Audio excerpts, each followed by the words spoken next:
Okay, so about today, right? Today we took one trade and we won. And it was one and done. We took the trade, we got a runner, and then we left. As you know, yesterday was kind of like, it was a shitty day. We took a loss, and it's never fun to lose, but it was a good day in the sense that like we didn't experience any FOMO, we didn't over trade, we didn't revenge trade, we didn't over leverage, no bullshit. You know, we followed the rules, we took a loss, and that was it. And that's what we want on our L days. We want it to just be even keel, nothing crazy, not losing our mind, going crazy. That's only possible for me anyways, when I lose, but I lost because it's a losing trade. As I mentioned before, losing trades that are like winning setups, that's where I struggle.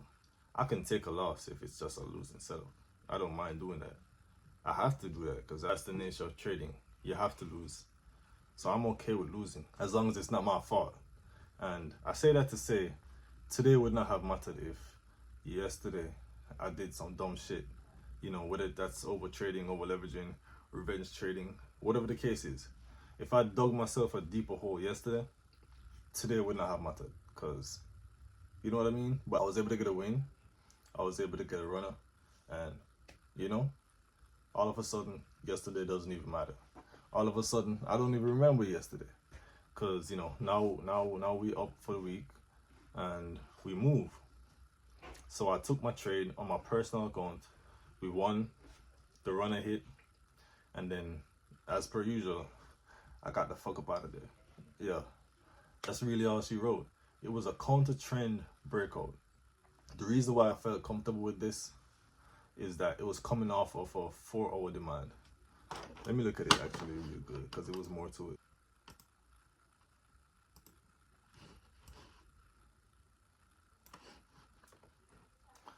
So like it was coming off of a 4-hour demand, right? And on the 1 hour, it was kind of doing like a break and retest, and it was like holding at the 50 on the 1 hour.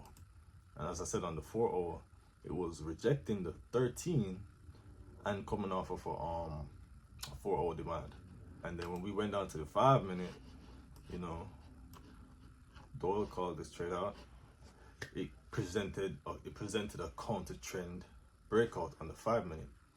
In this case, we were coming off of a higher time frame demand. On the lower time frame, which is the 5 minute where we trade, it was going counter trend.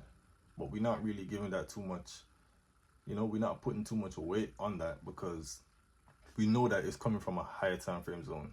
So even though the EMAs don't align, even though we're going counter trend, we still have confidence because we know that we have the higher time frame going with us. And that's kind of what gave me confidence to take this trade, because even though it was counter trend, it still had a chance to at least give us the 1-to-1. So we took the breakout, sat in some drawdown, as I said. We eventually hit 1-to-1. I left the runner 1 to 1.5. That's me. That's what I like to do. If there's not like structure where I can like aim for, I pretty much like to get out at 1 to 1.5, because you know that just hits more than 1 to 2. That's what I found. So that's what I do. That's what I did, and I closed that 1 to 1.5, and that was the end of the day. I mean, there wasn't much to it. We were one and done again. This time a win, and we were able to get a runner. So we covered yesterday's loss, and hopefully Thursday, because we don't trade Wednesdays, we can come in and get another win. To be honest, at this point, it's looking like I should probably just all eyes on gold, right? Now, mind you, Nasdaq has had her days. Even this last week, when she showed us that at the end of the day, there's going to be winning setups on every instrument. It's just about what you're more comfortable trading. And right now, I feel like gold is I'm more comfortable with gold. I'm more confident in gold. And I feel like she's been more consistent. So I'm still gonna keep my eyes open. I didn't take a trade on my funded account today, my funded challenge account. I wanted to take something maybe around like 2:30, but got caught up at work. It was cold as shit. I really was not trying to like do none of that. I just wanted to go home. So I didn't take a trade on the challenge account today. Right? But you know, we're gonna come back and we're gonna keep doing this. That's pretty much all she wrote. That's pretty much all she wrote. So counter trend breakout, going with the higher time frame.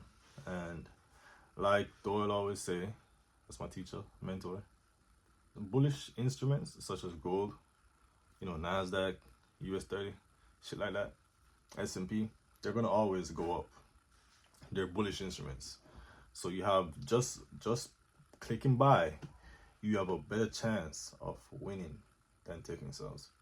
Obviously that don't mean that you're gonna always win or that you can't win with sells. But, you know, that's pretty much what we did. That's how the day went. Nothing crazy, real simple. And I'm gonna see you guys Thursday. Yes, sir.